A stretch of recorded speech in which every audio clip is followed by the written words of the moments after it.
hermanos.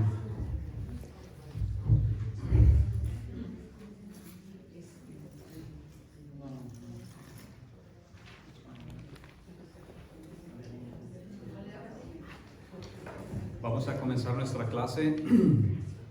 Bienvenidos a todos. Dios les bendiga. Ya estamos un poco tarde para la clase, pero tenemos que tratar aquí unos asuntos y ya gracias al Señor que ya pudimos aquí poner todo listo para los bautismos que vamos a tener. Yo estoy emocionado, hermanos, por esos bautismos, de verdad. Más que mis hijas van a bautizarse, para mí es un privilegio poder bautizarlas a ellas. Bien, vamos a orar y encomendarnos a Dios para que nos ayude en esta clase, que va a ser breve por motivos de los bautismos. Y vamos a suplicar a Dios su bendición, hermanos. Padre, te damos gracias por tu amor y tu bondad, tu compasión, tu misericordia, Señor. Te pedimos perdón, Padre, por nuestros pecados. Te suplicamos, Señor, que limpies nuestros malos pensamientos, los pensamientos en el corazón, de modo, Señor, que podamos acercarnos a ti, Señor, limpios de toda conciencia. Ayúdanos, Padre, al iniciar esta clase para poder aprender más de ti. Bendice a mis hermanos y bendice a tu pueblo y ayúdame, Señor, a exponer esta lección que hemos estado meditando en la obra de tu Hijo amado, Cristo Jesús. Te lo suplicamos por sus méritos. Amén. Amén. Bien, hermanos, bueno, vamos a ir ya de lleno a lo que es esta clase. El domingo pasado terminamos haciéndonos una pregunta, y la pregunta fue ¿por qué el Señor Jesucristo es el perfecto Cordero que necesita la humanidad? Nosotros terminamos diciendo ¿por qué Cristo es lo que todo el mundo necesita? ¿Por qué Él es de mucho más valor que los sacrificios levíticos que se hacían antes de su venida? Y nosotros vamos a comenzar viendo, hermanos, por qué Cristo es el perfecto Cordero que sí pudo quitar el pecado del hombre para siempre, ¿verdad? No como aquellos sacrificios de los corderos levitas, que solamente era algo pasajero, ¿verdad? No removía de raíz el pecado, pero Cristo sí lo hizo. Su sacrificio sí lo hizo, y dijimos que a Él se le conoce como el Cordero de Dios que quita el pecado del mundo, ¿ok? Ahora nosotros vamos a ver por qué Cristo es el perfecto Cordero, por qué es lo que la humanidad necesita. Y en primer lugar, vamos a recordar que Dios demanda perfección, y Dios demandaba en el Antiguo Testamento un Cordero sin mancha, un Cordero que no estuviera sin defecto, que no tuviera defectos. Obviamente Él demandaba algo puro, entonces eso era una sombra que apuntaba obviamente al Señor Jesucristo. Y aquí nosotros ahora estamos viendo que Cristo es el perfecto Cordero de Dios. ¿A qué nos referimos que fue como perfecto? Bueno, que Él fue sin defecto, que Él fue sin pecado, que Él fue puro, en Él no se encontró ninguna falta. Por lo tanto, Él es el perfecto Cordero que nosotros necesitamos. Vamos a buscar algunas citas bíblicas que nos ayudan a entender esto. Vamos a 1 de Juan, capítulo 3. 1 de Juan, capítulo 3, vamos a leer el versículo 5. Si alguien lo tiene, puede darle lectura. Y sabéis que él apareció para quitar nuestro pecado, y no hay pecado en él. Ahí está, hermanos. La Biblia está declarando que Él apareció para quitar nuestro pecado, y en Él no hay ningún pecado.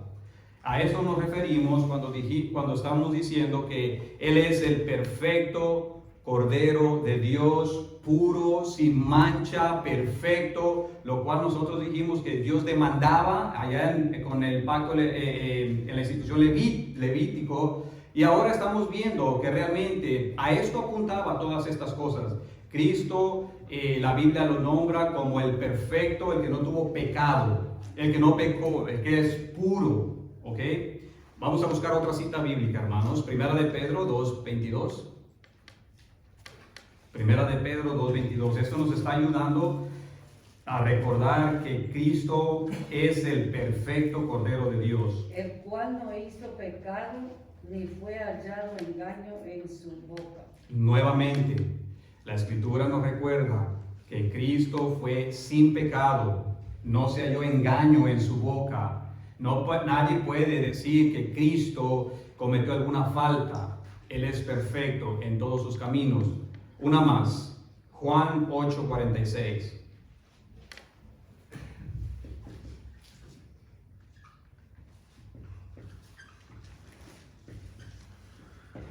Juan 8:46. ¿Quién de vosotros me Es una pregunta que él hace. ¿Quién de vosotros? ¿A quién de vosotros me de pecado? Y si digo la verdad, ¿por qué vosotros no me creéis? Ahí está. Cristo está haciendo una pregunta diciendo, ¿quién de ustedes me puede redarguir de pecado? Y obviamente la respuesta es nadie. Nadie pudo acusarlo de pecado. Nadie pudo acusarlo de que en él se encontró engaño, ¿verdad? Obviamente eso nos apunta a que él fue sin defecto y perfecto. Pero hay algo más. Él fue obediente al Padre desde su nacimiento. ¿Ok? Fue obediente al Padre desde su nacimiento. Vamos a Hebreos capítulo 10, versículo 7, hermanos.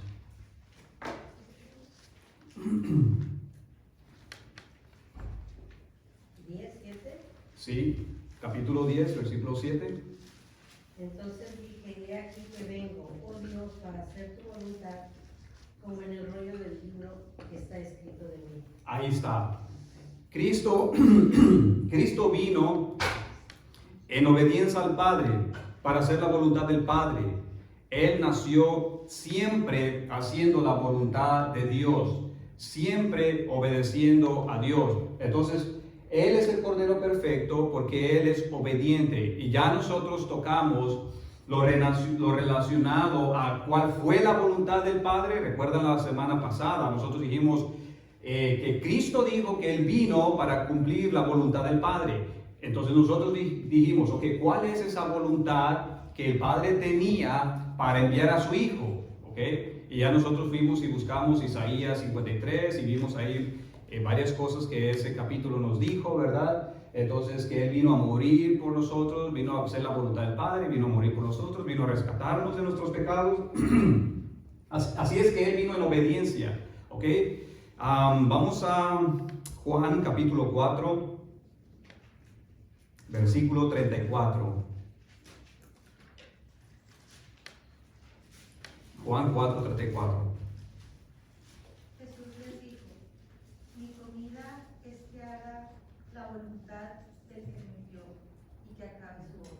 Amén. Ahí está nuevamente. La Biblia nos enfatiza la obediencia de Cristo. Yo creo que esto merece, hermanos, una clase especial acerca de la obediencia de Cristo, o al menos un sermón también acerca de la obediencia de Cristo, ¿verdad? Ahí dice que su comida era hacer la voluntad del Padre, ¿ok? Juan capítulo 8, versículo 29. Juan capítulo 8, versículo 29. Y el que me envió está conmigo. No me ha dejado solo el Padre, porque yo hago siempre lo que le agrada. Ahí está nuevamente. Cristo siempre estaba haciendo lo que al Padre le agradaba. Hermanos, ¿quién de nosotros puede decir que siempre estamos haciendo lo que a Dios le agrada? Es imposible. Nadie. Por eso Cristo es el perfecto Cordero que el hombre necesita. Todos nosotros estamos fuera de lo que es ese parámetro, lo que encierra la perfección. Cristo es perfecto y estamos viendo que Él siempre hizo la voluntad del Padre, ¿verdad? Pero hay algo más, hermanos. El número 3, cumplió toda justicia. Cumplió toda justicia. Mateo capítulo 3, 14 al 15. Mateo 3, 14 al 15.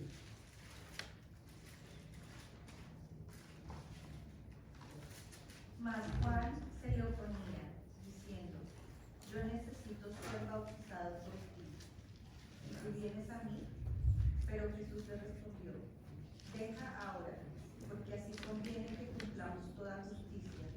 Entonces le dejó. Amén. ¿Qué es lo que entendemos que Él vino a cumplir toda justicia? Él vino a cumplir la ley. Exactamente. Él vino a cumplir la ley. Cuando ahí habla de justicia, está hablando que Él vino a cumplir toda la ley. ¿Cuál ley? Bueno, la que nosotros quebrantamos, hermanos. Nosotros quebrantamos la ley de Dios una y otra vez. Era imposible. Ya nosotros tocamos eso en las lecciones pasadas. Era imposible que el hombre pueda cumplir toda la ley de Dios. El que quebranta un mandamiento, quebranta todo. Una sola falta es suficiente para quedar destituidos de la presencia de Dios. Ya nosotros vimos eso, ¿verdad? Entonces, Cristo vino para cumplir toda justicia perfecta. Lo que nosotros no podíamos hacer, el Señor Jesucristo vino a hacerlo. ¿Ok? Por eso, salud. Por eso Él es el Cordero perfecto, hermanos. ¿Ok? Bueno, ahora nosotros tenemos que conocer algo sumamente importante aquí, hermanos. Y esto lo quiero decir con mucho cuidado.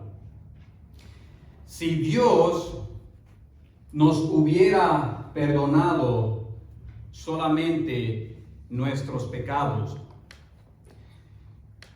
si nosotros no tuviéramos la justicia de Cristo, nosotros nos hubiéramos perdido de toda la bendición que trae la justicia de Cristo para nosotros. Le explico. Si nosotros se nos perdonan los pecados, y si la justicia de Cristo no es aplicada a la vida del pecador, lo que sucede es que este es el pecado y Cristo solamente perdona nuestras faltas. Volvemos, hermanos, a al lugar donde estaba Adán y Eva antes de que ellos cayeran. ¿Me explico? O sea que nos quitaría nuestra falta, pero nos regresaría a un estado donde todavía, donde estaban antes de Adán y Eva, donde tenían la opción, la posibilidad de escoger entre esto y esto, entre lo bueno, lo malo, entre escoger obedecer a Dios y no obedecer a Dios. Eso todavía a nosotros nos acarrearía, por así decirlo,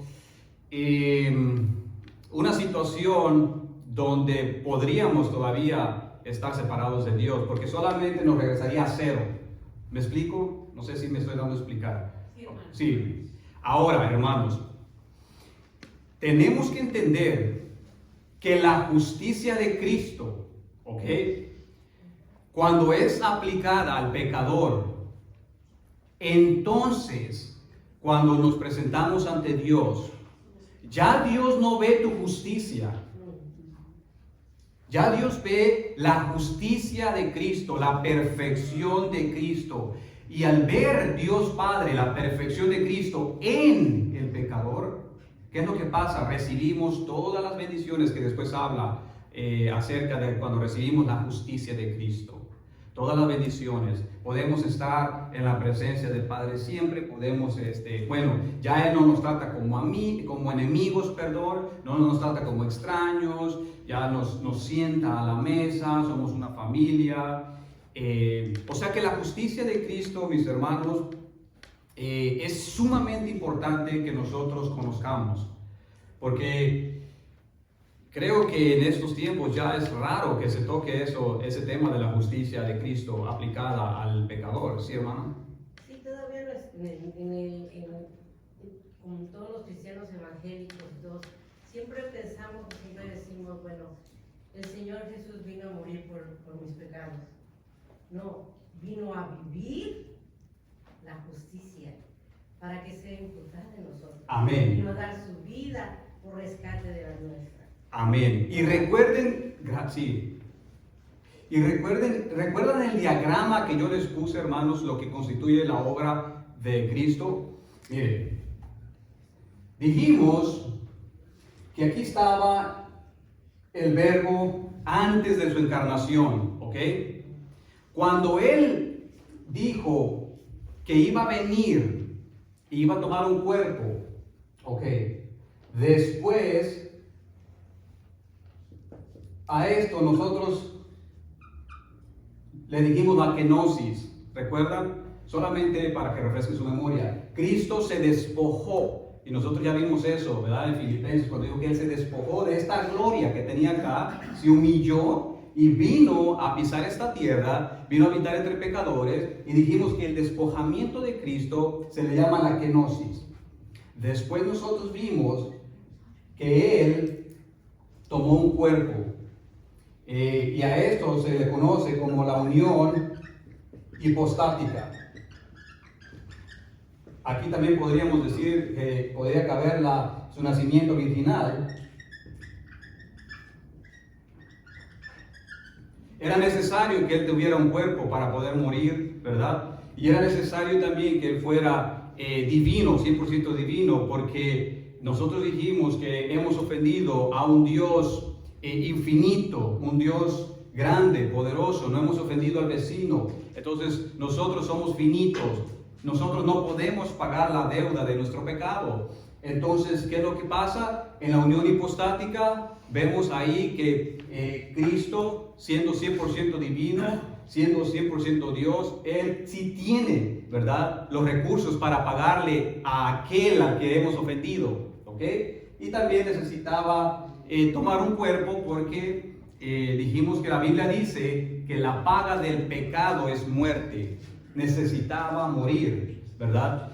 Pero también, hermanos, aquí es donde entra lo que estamos viendo acerca de la justicia o la perfección de Cristo, que es importantísimo también conocer que la perfecta obediencia de Cristo es aplicada a nosotros, y nosotros necesitábamos a alguien como Él, alguien que cumpliera toda la ley, ¿verdad? Entonces, su perfección, su perfecta obediencia nos ayuda. Es más, vamos a buscar una cita bíblica. Segunda de Corintios 5:21. Segunda de Corintios 5:21.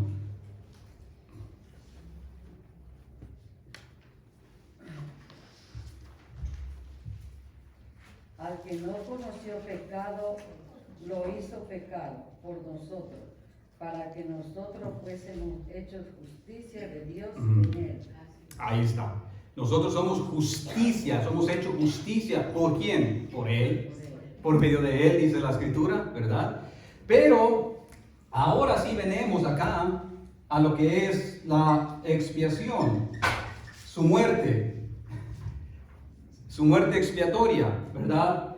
Aquí está donde toda la ira de Dios, cuando Cristo fue colgado en la cruz, la ira de Dios fue derramada sobre Él, los pecados de su pueblo estaban siendo transferidos, ¿verdad?, a Cristo.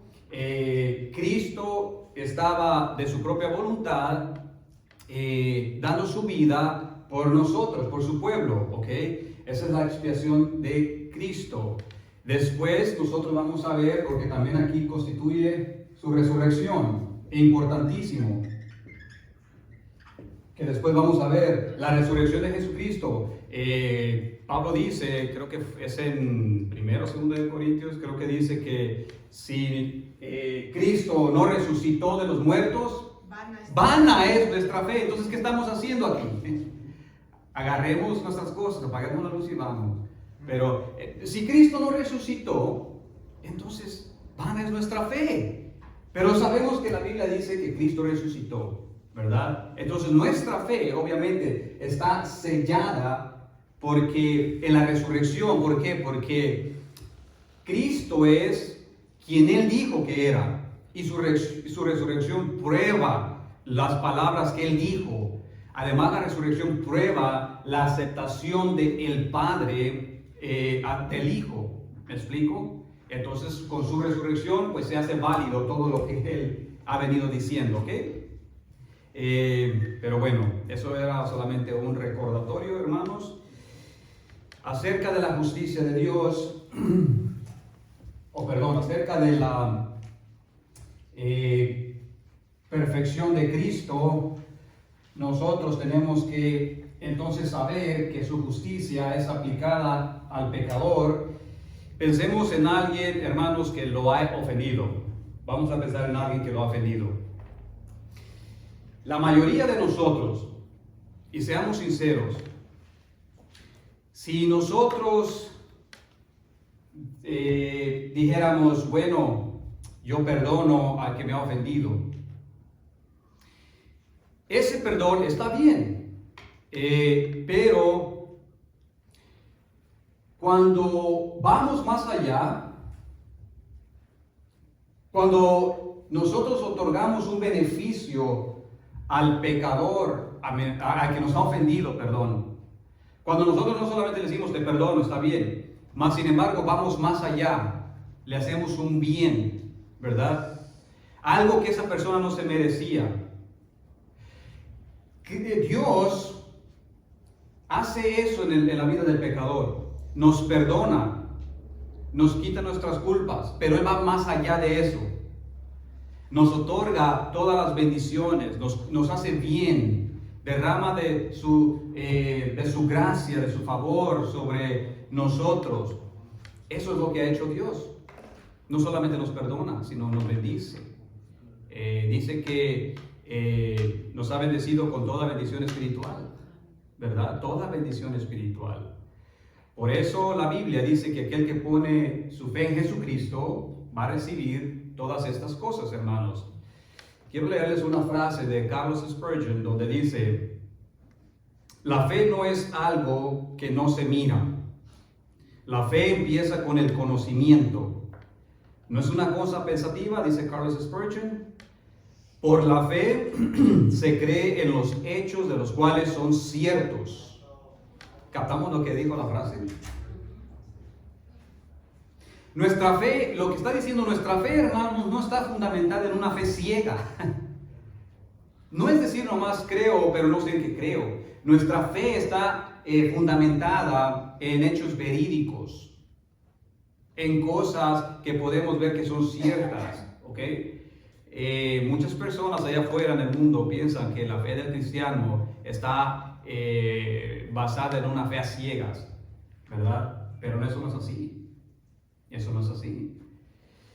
Por eso Santiago dice que la fe viene por el oír y el oír de la palabra de Dios, ¿verdad? Entonces, cuando alguien tiene fe, no es porque digo, bueno, yo creo en eso, pero no sé qué. No. La fe de uno viene por el oír de la palabra de Dios, ¿verdad? Oír de la palabra de Dios.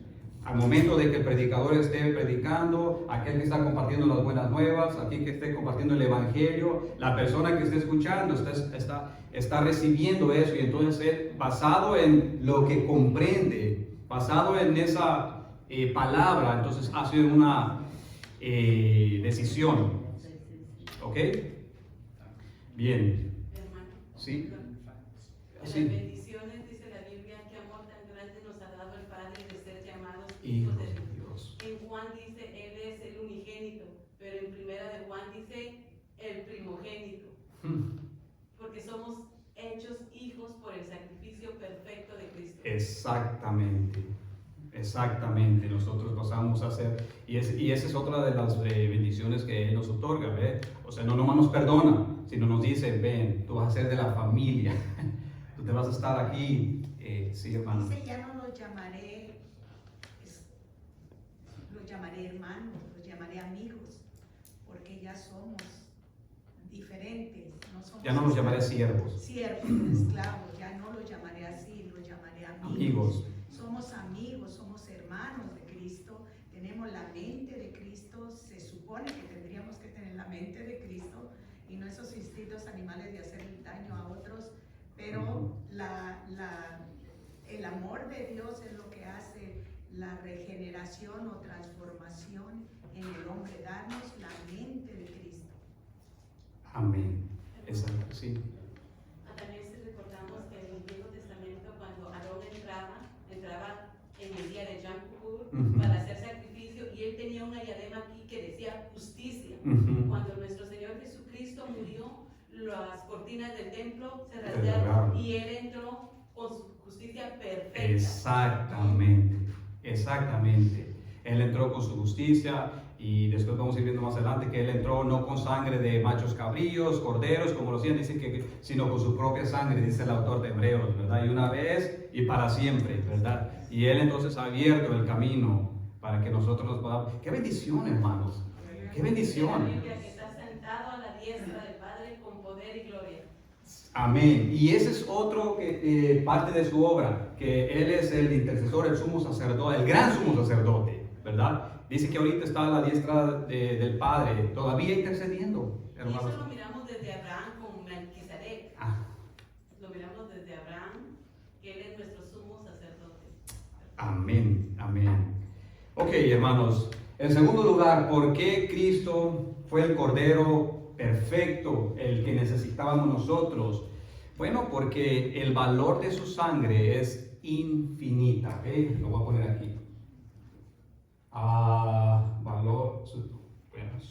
El valor de su sangre es infinita.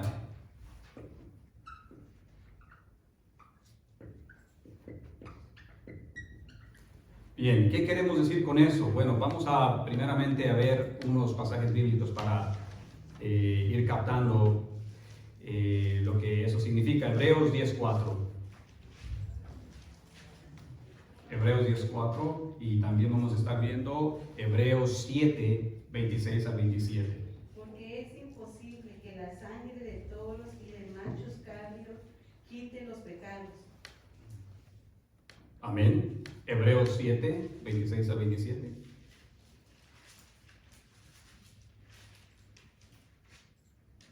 Porque tal sumo sacerdote no convenía. Nos convenía. Ay, perdón. Nos convenía. Ahí Perdón. hay que tener. La vista. Porque tal sumo sacerdote. Quédale a otra persona. Y porque convenía que sucediéramos tal sumo sacerdote, santo, inocente, inmaculado, apartado de los pecadores y exaltado más allá de los cielos, que no necesita como aquellos sumos sacerdotes ofrecer sacrificios diariamente, primero por sus propios pecados y después por los pecados del pueblo, porque esto lo hizo una vez para siempre, cuando se ofreció a sí mismo. Amén. Amén. Wow.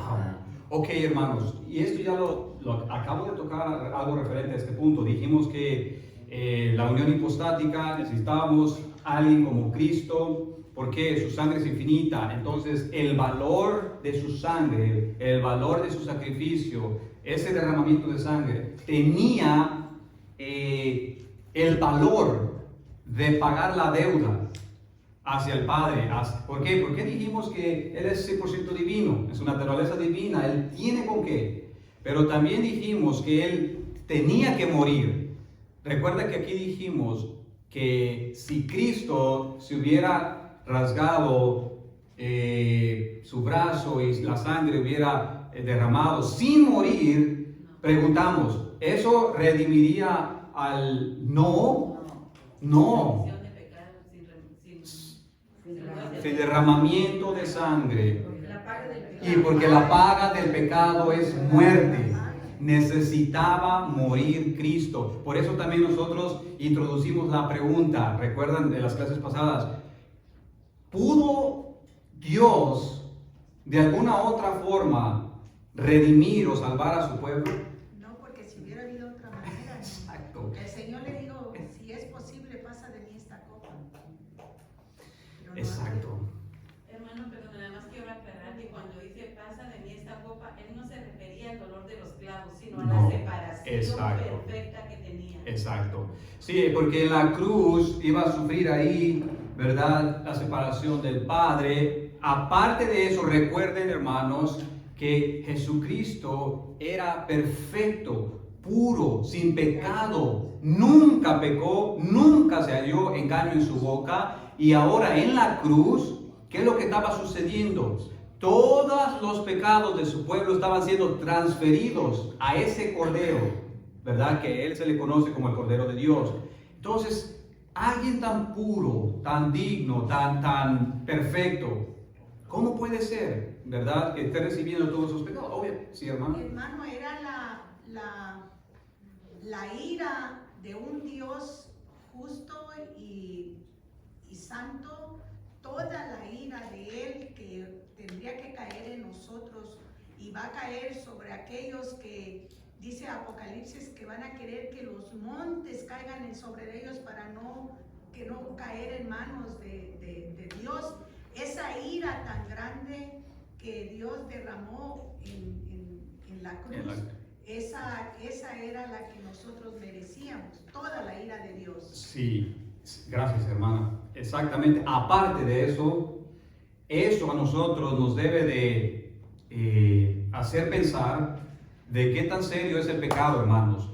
De que incluso Dios Padre tuvo que castigar a su Hijo por el pecado de su pueblo. O sea, el pecado es algo serio, algo sumamente serio, hermanos. O sea, por eso en la cruz, como mencionó la hermana Medel, y la Biblia lo menciona, en la cruz, cuando el Señor dijo, Dios mío, ¿por qué me has desamparado? En esos momentos estaba habiendo la separación del Padre, ¿verdad? ¿Por qué? Porque dice que por nosotros lo hizo pecado. Dios no puede habitar donde hay pecado. Entonces Cristo fue hecho pecado en la cruz. Y el Padre entonces tuvo que voltear, ¿verdad? Su rostro. Y entonces ahí sufrió la ira de Dios. Todo eso que nosotros merecíamos lo recibió Cristo. Toda esa, la ira de la copa de Dios. O sea, tenemos que pensar esto seriamente, hermanos. Seriamente.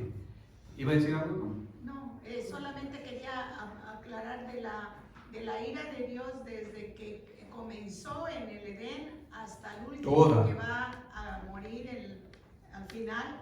Toda la ira de Él cayó sobre la persona de Jesucristo. Sí, sí. Bien, en tercer lugar, ¿por qué Cristo fue el Cordero perfecto para nosotros?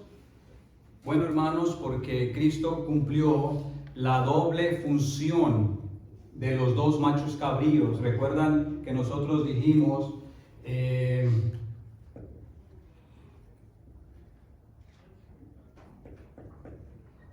la doble función de los machos cabríos. ¿Alguien se recuerda qué es lo que pasaba? Nosotros ya tocamos esto. ¿Quién se recuerda lo que estaba sucediendo en el día de la expiación? ¿Recuerdan en el Yom Kippur? Uno lo degollaban y el otro lo soltaban. Antes de hacer eso, ¿qué sucedía?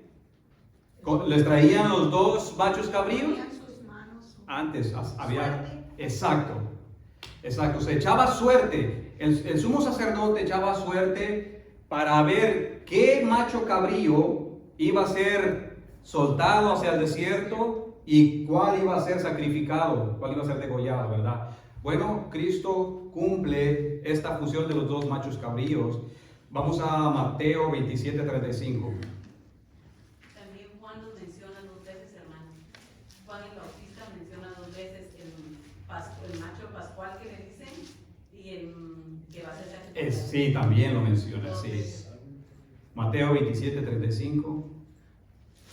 Y después que lo hubieron crucificado, repartieron sus vestidos, echando suertes, para que se cumpliese lo que fue dicho por el profeta. Se repartieron mis vestidos y sobre mi ropa echaron suertes. Bien, Salmos 22:18.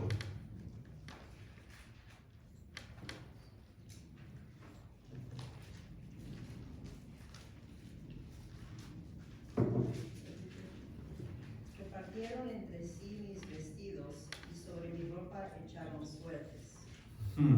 Bien, ahora ahí está Cristo, hermanos, y se echa suerte.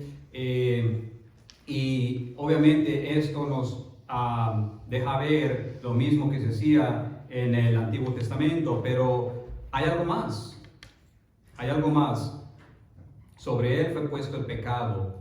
Así como los sacerdotes, ¿verdad?, ponían sus manos en aquel macho cabrío que iba a ser soltado hacia el desierto, y ahí simbolizaba, hermanos, la transferencia de todos los pecados del pueblo, ¿verdad? Ponían sus manos sobre la cabeza del macho cabrío. Bueno, Cristo recibió todos los pecados de su pueblo. Vamos a Primera de Pedro 2:24. Primera de Pedro 2:24.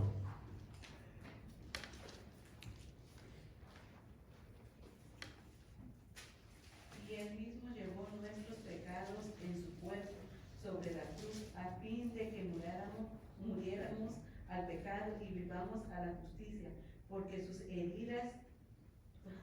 por sus heridas fuiste sanados. Y él mismo llevó nuestros pecados. Entendamos, hermanos, que como dijimos, Cristo recibió en la cruz, fue transferida nuestro pecado hacia él, ¿ok? Hebreos 9:28.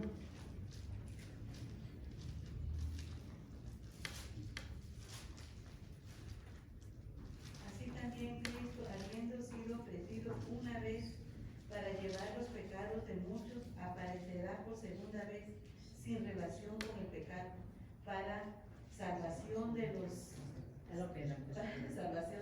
que ansiosamente le esperan. Otra vez, la Biblia nos dice, habiendo él recibido los pecados de su pueblo, Cristo recibió todos nuestros pecados. ¿Del pasado nomás? ¿Del presente? Todos. Pasados, presentes y futuros. Todos nuestros pecados fueron puestos en la cruz. Por eso nosotros tenemos que mirar la cruz, hermanos, la cruz de Cristo. Ese lugar donde nuestra culpa fue puesta y la justicia de Cristo fue transferida a nosotros, ¿verdad? Por eso, ¿sí? Eso es lo difícil, ¿verdad, hermano? Especialmente para los cristianos nuevos, creer que todos los pecados, todos, no importa qué pecado sea, Dios lo ha perdonado. Y hay personas cristianas que no pueden entender una cosa como esa, que todos los pecados sean perdonados a través de Cristo, que solamente es la gracia, pero ellos no entienden lo que es la gracia, porque estamos acostumbrados a que ojo por ojo y diente por diente. Exacto, lo que pasa es que las personas tratan de cumplir su propia justicia. Recuerden que nuestra fe está depositada en lo que Cristo hizo, ¿ok? Ahora, eso no quiere decir que usted le va a dar rienda suelta a su vida, porque dice que entonces eso no va a concordar. Si usted vive en una vida de pecado, si usted quiere darle rienda suelta a su carne, no concuerda con la profesión de fe que usted ha hecho, porque si usted realmente ha puesto su fe en Cristo, usted quiere vivir para agradar a su Señor. Usted quiere vivir para hacer su voluntad, ¿verdad? Y no para darle rienda suelta a su pecado. Vamos a terminar pronto, hermanos, porque como ya vieron ustedes, aquí vamos a tener bautismos y queremos hablar todavía algunas cosas más. Romanos 3:23, Cristo murió derramando su sangre. Romanos 3:23 al 25.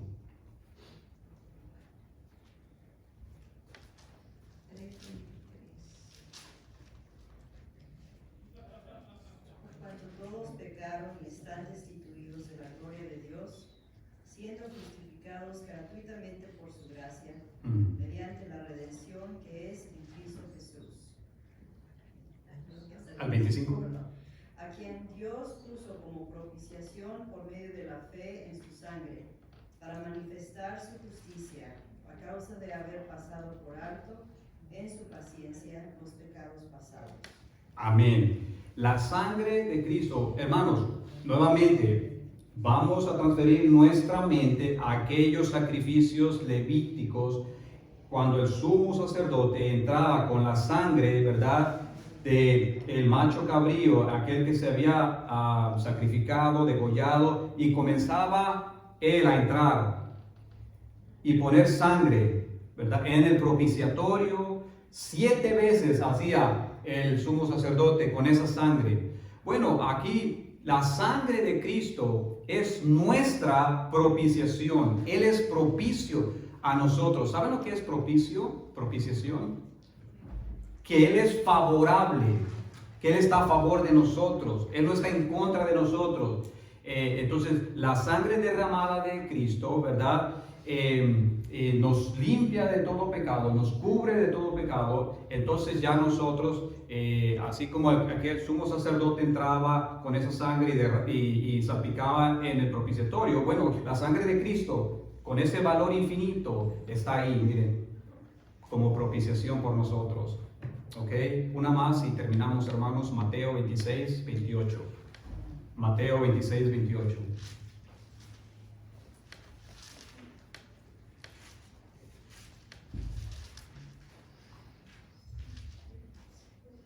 Porque esto es mi sangre del nuevo pacto, que por muchos es derramada para remisión de los pecados. Ahí está, nuevamente. Porque esta es mi sangre del nuevo pacto, que por muchos será derramada para remisión de los pecados, hermanos. Ok, un comentario antes de cerrar este tiempo. ¿O todo perfecto? Ok. De muchos, hermanos, dice de muchos. Entonces su sacrificio no fue potencial, perdón, no fue para todo el mundo, fue para los escogidos. Sí, después vamos a entrar en eso acerca de la salvación. Sí. Bien, vamos a orar, hermanos. Padre, te damos gracias nuevamente por tu amor y tu bondad. Gracias por tu misericordia. Oh Dios, suplicamos que sigas glorificando tu nombre en el resto de este tiempo, de este servicio. Suplicamos que tu presencia, Señor, esté con nosotros, nos bendigas y nos dirijas. Suplicamos también por aquellos que se van a bautizar. Oh Dios, qué bendición, qué privilegio. Estamos felices. Señor, a ti sea toda la gloria, a ti sea toda la honra, porque tú eres digno, Dios. Bendícenos el resto del tiempo en el nombre de Jesucristo. Amén. Amén.